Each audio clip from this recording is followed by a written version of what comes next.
नंदिनी, दादी माँ, कोई कार्य था क्या? चंद्र की बात का बुरा नहीं मानना, वो तुम्हारी सच्चाई से अनजान है, इसीलिए इस तरह की हरकतें कर रहा है। वैसे भी तुम दोनों के बीच में इतनी गलतफहमियां हो गई है, यही तो वजह है नंदिनी कि तुम्हें कुछ दिखाई नहीं दे रहा है। नंदिनी, चंद्र आज भी तुमसे प्रेम करता है। दादी माँ, मुझे इस बात का बुरा नहीं लगा कि चंद्र ने मेरे साथ ऐसा व्यवहार किया। मुझे बुरा तो इस बात का लग रहा है कि मुझे सब कुछ ज्ञात होने के पश्चात भी मैं चंद्र को इस षड्यंत्र से निकालने में सहायता नहीं कर पा रही हूँ।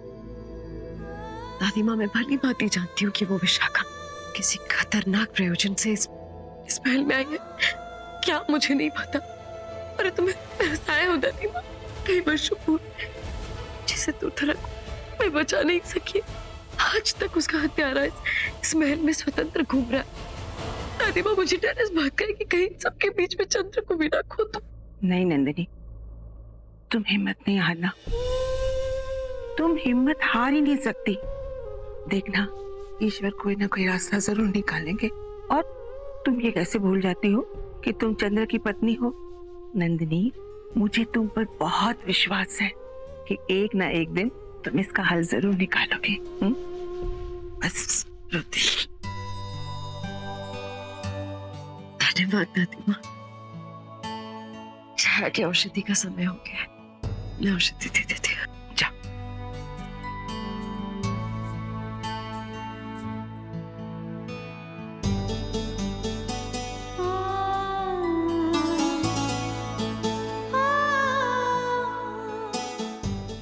सच नंदिनी, एक तुम ही हो जो प्रतिदिन बिना भूले छाया के पास आ जाती हो और उसे समय पर औषधियां देती हो और उसके भोजन का ध्यान रखती हो। मुझे बहुत गर्व है तुम पर, बहुत।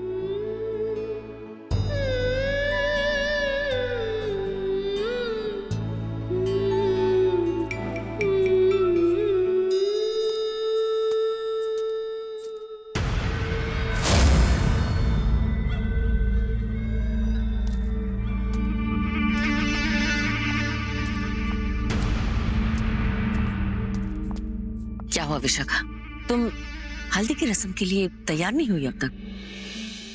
मन में कोई शंका? नहीं राजमाता, ऐसी कोई बात नहीं है। मैं तो बस ये सोचकर उदास हो रही हूँ कि मेरे जीवन का इतना बड़ा दिन है और मेरा कोई अपना नहीं जो रस्म के अनुसार ये हल्दी को महाराज तक पहुंचा सके। मैं तुम्हारी पीड़ा समझ सकती हूँ पुत्री, किंतु दुखी मत हो। हेलन और उसकी माँ तुम्हारे परिवार भांति इस रस्म को पूर्ण करेंगे।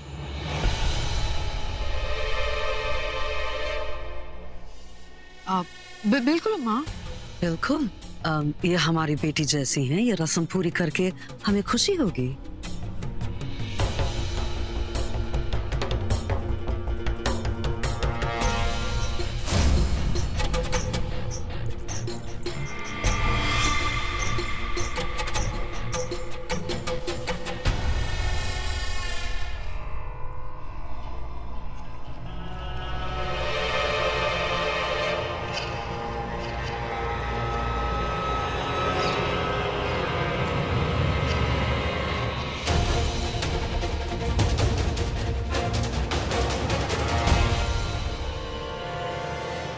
आज बहुत खुश हूँ। यदि मेरे माता पिता आज जीवित होते तो वो ये अवश्य लेकर जाते। मैं सदैव आपकी आभारी रहूंगी।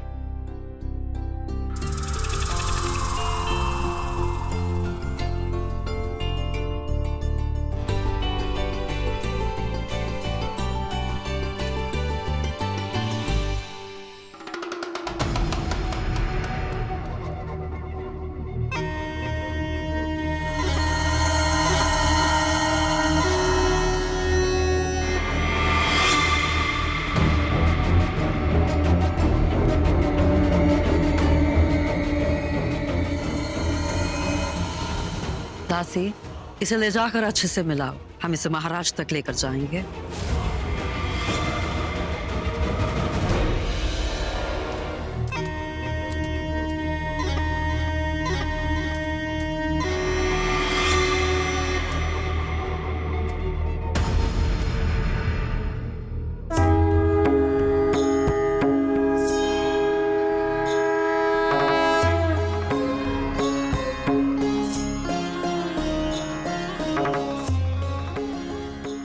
राजमाता बहू को लगने वाली हल्दी यहाँ रखकर गणपत देवा का आशीर्वाद ग्रहण करें।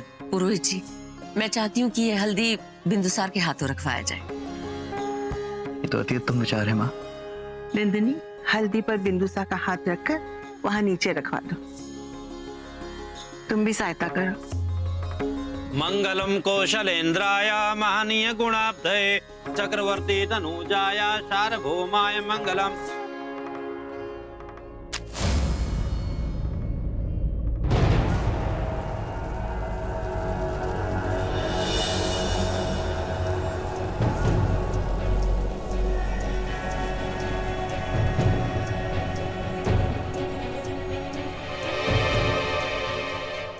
क्या तुम एक भी कार्य ठीक से नहीं कर सकती नंदिनी?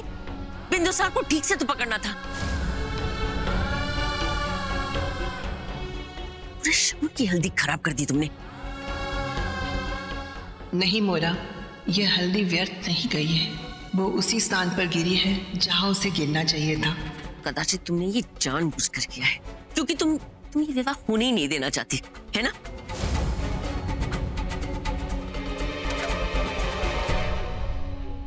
राजमाता, हल्दी विधि की शुभ मुहूर्त निकली जा रही है। कृपया दुल्हन को लगने वाली दूसरी हल्दी शीघ्र मंगाएं। मोरा, इतने शुभ अवसर पर अपना मन मत खराब करो। देखो, इसमें नंदिनी की कोई गलती नहीं है और बिंदुसार तो एक छोटा सा बालक है, चंचल है। हेलेना, मैं चाहती हूँ कि तुम बिंदुसार को अपने गोद में ले लो।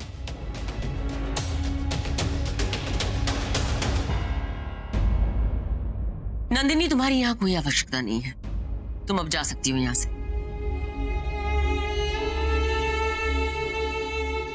महाराज, आपके वस्त्र तो बिल्कुल खराब हो गए हैं। हमें लगता है कि रस्म से पहले आपको अपने वस्त्र बदल लेने चाहिए।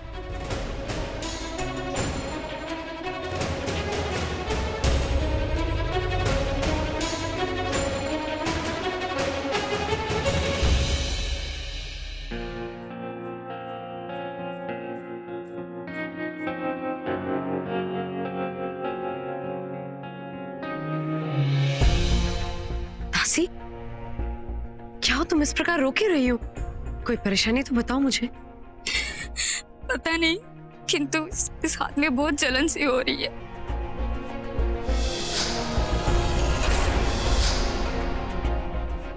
अरे तो ये हुआ कैसे?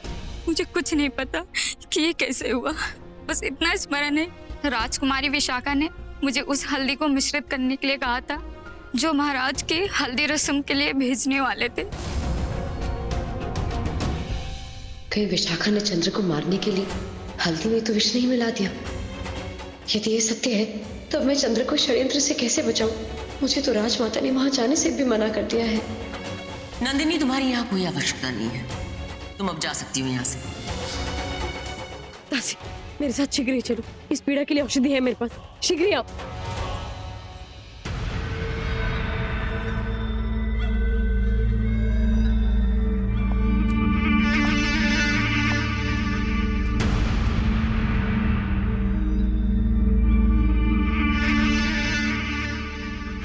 तुम्हारे जीवन की उल्टी गिनती आरंभ हो जाएगी चंद्रगुप्त। जैसे ही वो हल्दी तुम्हारे शरीर पर स्पर्श करेगी तो कुछ ही समय में उसका प्रभाव आरंभ हो जाएगा। इस विष कन्या के घातक विष से तुम नहीं बच पाओगे चंद्र।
कीजिए महारानी, किंतु राजमाता के आदेशानुसार आप भीतर प्रवेश नहीं कर सकते। देखो, मेरा भीतर जाना अत्यंत आवश्यक है, मुझे भीतर जाने दो। बस करो नंदिनी,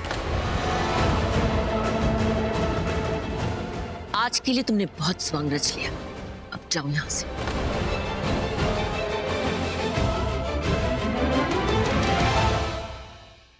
बस कुछ पल की सांसें और शेष हैं, और फिर मृत्यु स्वयं तुमसे विवाह करेगी चंद्र। राजमाता, ईश्वर जानता है कि मैंने आपको अपनी माँ से कम नहीं माना, परंतु आज मैं आपका कोई आदेश, कोई बात नहीं मानूंगी, क्योंकि आज प्रश्न उसके जीवन का है और उसकी रक्षा करना मेरा कर्तव्य है।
देखो चंद्र, इसका इतना दुस्साहस, इसने फिर से अपशगुन कर दिया हल्दी के रस्म में।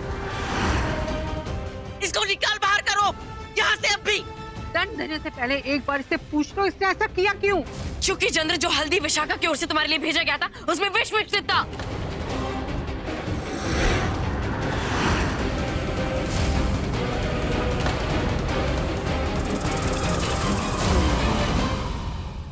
इसे इस बात का कैसे पता चला? इस नंदनी ने मेरी पूरी योजना विफल कर दी। और ये बात तुम अपने विश्वास से कैसे कह सकती हो?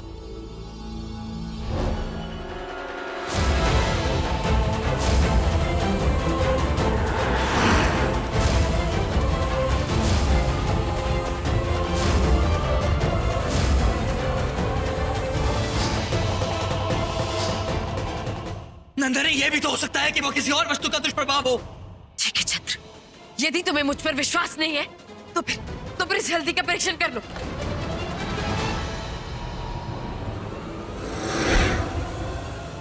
बेटी बुलाया जाए।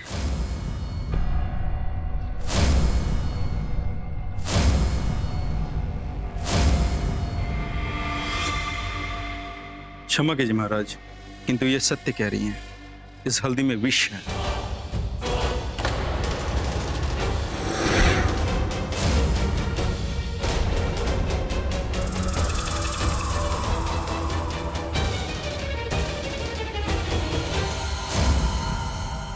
तो अनर्थ हो जाता, किंतु ऐसा कौन कर सकता है भला? मेरा तात्पर्य है कि इस हल्दी को स्वयं नंदिनी ने पीसा था, और फिर ये आपके पास मुख्य महारानी और इनकी माँ लेकर आई थी। यदि नंदिनी चंद्र को मारना चाहती थी तो उसके प्राणों की रक्षा क्यों की उसने? महाराज, ये हल्दी हमने विशाखा के सामने तैयार की थी, और जब ये हल्दी हम आपके पास लेकर आए महाराज, तब राजमाता और दादी माँ दोनों वहां पर उपस्थित थे। और महाराज, हम ऐसा क्यों करेंगे?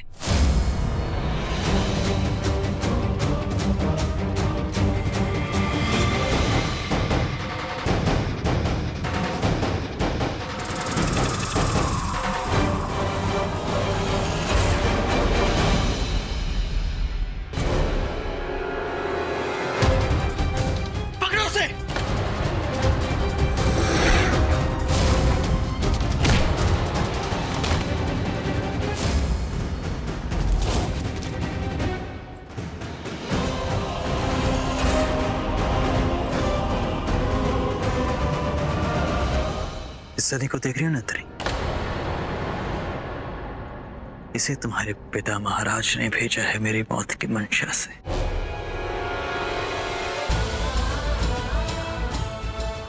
सनी को ले जाओ से।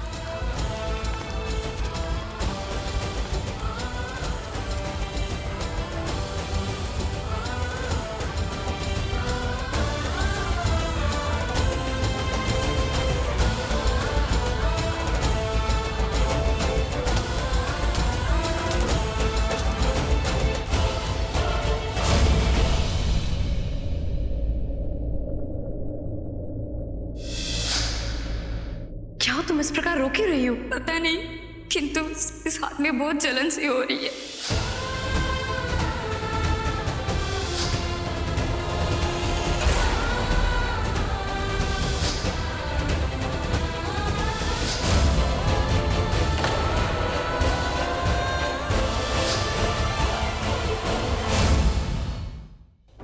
नंदनी, मैं क्या तुम इतना भी ज्ञात नहीं कि एक स्त्री के कक्ष में प्रवेश करने से पूर्व उसकी अनुमति ली जाती है? नंदनी, मैं सम्राट हूँ, जहाँ चाहे वहां जा सकता हूँ। नहीं, मेरे कक्ष में नहीं आ सकते। दुपट्टा कहाँ गया? अब तुम यहाँ वहाँ क्या देख रहे हो? घूम जाओ, वहाँ देखो। जब तुम्हें देखूंगा नहीं तो बात कैसे करूंगा तुमसे? तुम दूसरी ओर देखो, मैं सुन रही हूँ। तो तुम चाहती हो कि मैं स्तंभ की ओर देखकर तुमसे बात करूं? वाह, क्या तनाक है। तो फिर एक कार्य करो, इस कक्ष से बाहर जाओ। जब मैं अपने वस्त्र पहन लूंगी उसके पश्चात में तुम्हें स्वयं बुला लूंगी। नंदिनी, तुम एक राजा को अपने कक्ष से बाहर जाने का आदेश दे रही हो। ये मत भूलो कि मैं मगध नरेश हूँ। तो तुम सदैव ऐसा क्यों करते हो? इतने हटीले क्यों हो तुम? मैं हटीला हूँ? हाँ, मैं कहाँ हटीला हूँ? तुम हटीला हो नंदिनी। नंदिनी,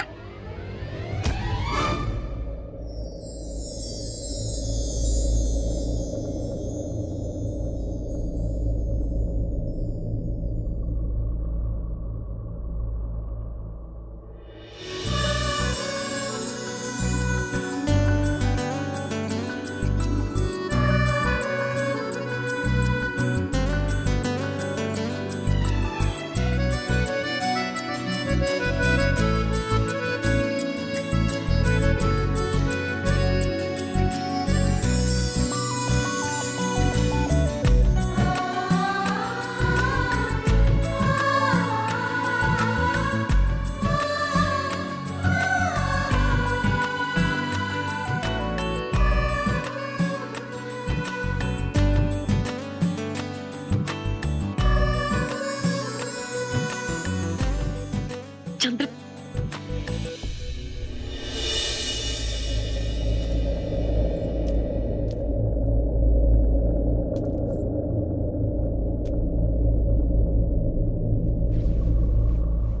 नंदिनी, मैं यहाँ तुम्हारा धन्यवाद करने आया था।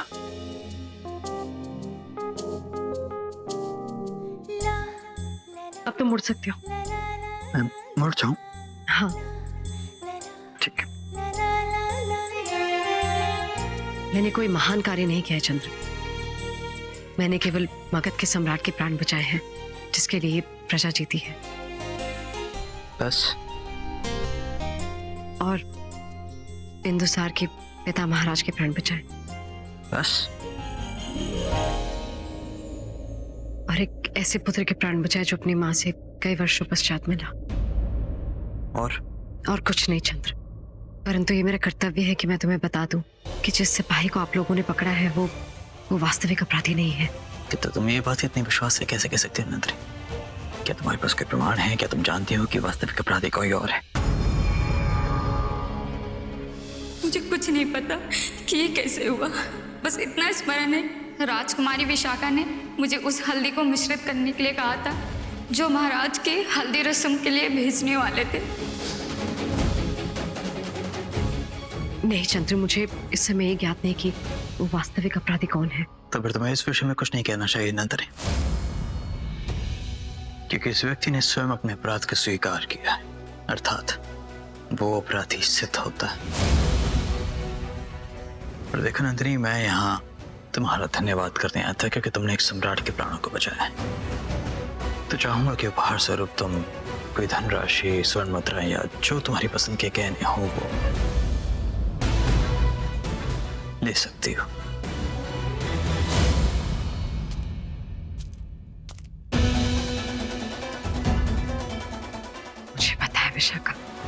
लेकिन सबके पीछे तुम ही हो। ये तुम्हारा रहस्य मैं सबके समक्ष लाके रहूंगी।